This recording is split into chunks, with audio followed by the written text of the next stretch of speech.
Vamos que vamos, primeiro ano A, vamos que vamos, primeiro ano B, vamos pra cima, primeiro ano C, tamo junto sempre, professor Thiago aí, ó, pra falar com vocês sobre os teóricos do absolutismo.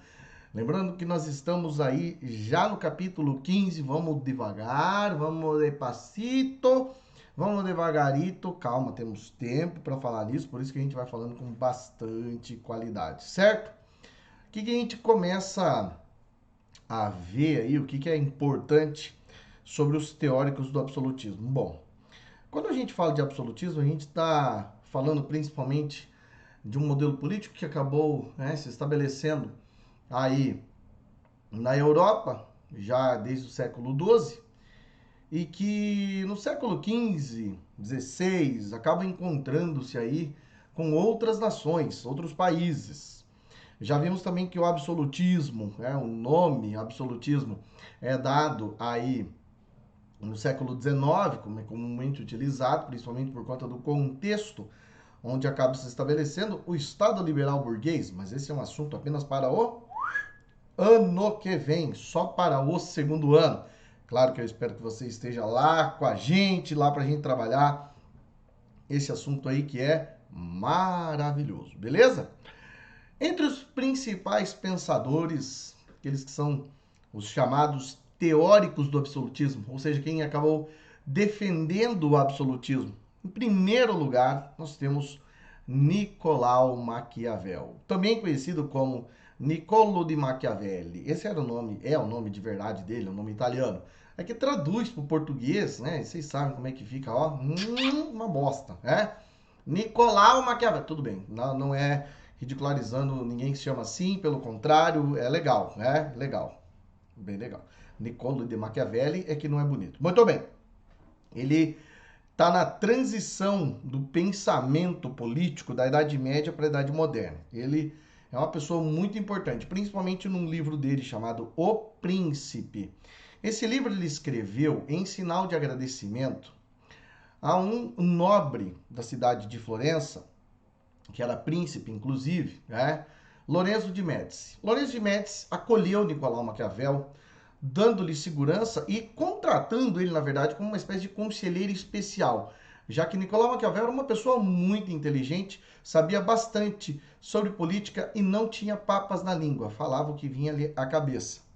Por isso, então, Nicolau Maquiavel, em sinal de agradecimento, né, ao Lorenzo de Médici, escreveu aí esse livro que para muitos é uma espécie de manual sobre como governar, como que deve ser feito um governo, levando em consideração que Maquiavel acaba estabelecendo um rompimento com um pensamento filosófico vigente, com um pensamento religioso vigente, criando uma nova forma totalmente nova de se imaginar como é que é então a política. Então, para ele, a política tem origem mundana.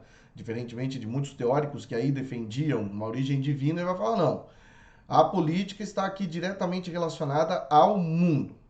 Ele vai então nessa nova matriz, né, de pensamento filosófico aí, como ele vai acabar criando uma nova forma de pensar o mundo, ele vai então dizer o seguinte, olha, a gente precisa organizar uma forma de convívio entre os homens. Claro que, né, politicamente falando, o rei tem uma importância muito grande para ele, sem sombra de dúvidas, tem uma importância violentamente grande para ele. Já que então algumas malignas características humanas acabam contribuindo para a desordem, ele vai estabelecer o seguinte, olha, então a gente tem que pensar de uma maneira que seja eficiente para que a sociedade possa então se entender e para que possa existir então esse desenvolvimento político e social. Daí na obra O Príncipe, ele vai teorizar isso tudo, né, através de orientações práticas para um governante sobre como administrar o próprio território e com êxito, acima de tudo, com êxito. Como é que esse cara vai fazer então para governar da melhor maneira possível? Sem preocupação com a moral, mas com a vida do jeito que ela é. É a vida como ela é. Ah, então a vida é cruel. Então o governo tem que ser cruel. Exatamente. O Estado basicamente funciona como? Com boas leis e com bons exércitos. E para que exista então a manutenção da ordem e da segurança, pode ser através do bom ou do mau uso da crueldade. Nossa, mas como é que ele vai fazer isso? Como é que vai ser utilizada a crueldade através de um bom ou de um mau uso? Bom, só digo para vocês o seguinte: ele vai ter nessa obra, o Príncipe, ele vai ter muitas frases que são, de certa maneira, princípios criados por ele. Ninguém aqui está falando que esses princípios devem ser seguidos à risca, não. Mas que ele analisa de uma forma fria e cruel a sociedade do jeito que ela é e também coloca que o governante deve levar em consideração algumas questões, que são diretamente cruéis, mas para que o coletivo possa ter um bom resultado, ele estabelece isso. Por isso da frase, os fins justificam os meios, certo? Mas eu vou trabalhar essa frase mais adiante com vocês e por enquanto só deixo aqui aquela dúvida, tá? O que será que isso significa? Vamos fazer um desafio em relação a essa frase aí? Vocês que sabem. Vamos estabelecer um desafio? Bora!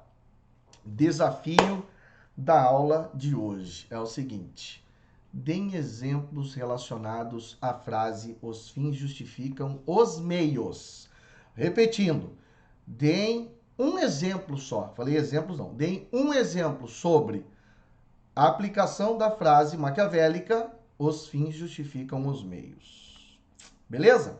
Bom, aí tem também Jean Baudin e um outro pensador que depois vai concordar com Jean Baudin, que é o Jacques Bossuet, em relação aí à origem divina do rei. Então, para Jean Baudin, ele que vivenciou aí alguns problemas, alguns conflitos, entre protestantes e católicos aí na França, para ele o governo deveria garantir mais a ordem do que a liberdade. Então já demonstra aí, é claro, essa preferência dele em relação ao absolutismo, em relação à monarquia absolutista.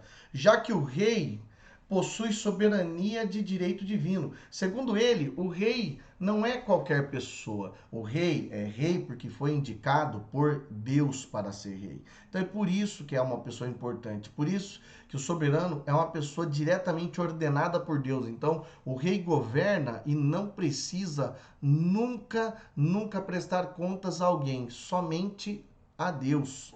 O governante deve comandar e nunca ser comandado. Essa é a principal característica do Jean Baudin.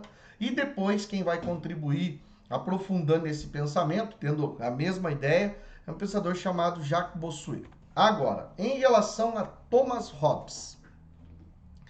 Thomas Hobbes, além de ser esse cara que é empirista, que leva em consideração apenas aquilo que a gente vê, ouve, sente, enfim, os sentidos como um todo, Lembrando aí que vocês já sabem sobre isso tudo aí com o mestre Adelino, grandioso cara da filosofia, Um beijo, um abraço, Adelindo!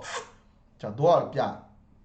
Ele vai propor um rompimento aí com a filosofia de caráter religioso e já, é claro, estabelecendo uma relação direta com uma ideia de política ligada aqui também às questões mundanas, também as questões relacionadas aqui. Não, a política está no mundo. Esse cara, com certeza, esse camarada, com certeza, leu as obras do Maquiavel. Ele leu O Príncipe. Para pensar isso aí, com certeza, ele leu. Até porque ele acaba vindo depois do Maquiavel, cronologicamente falando.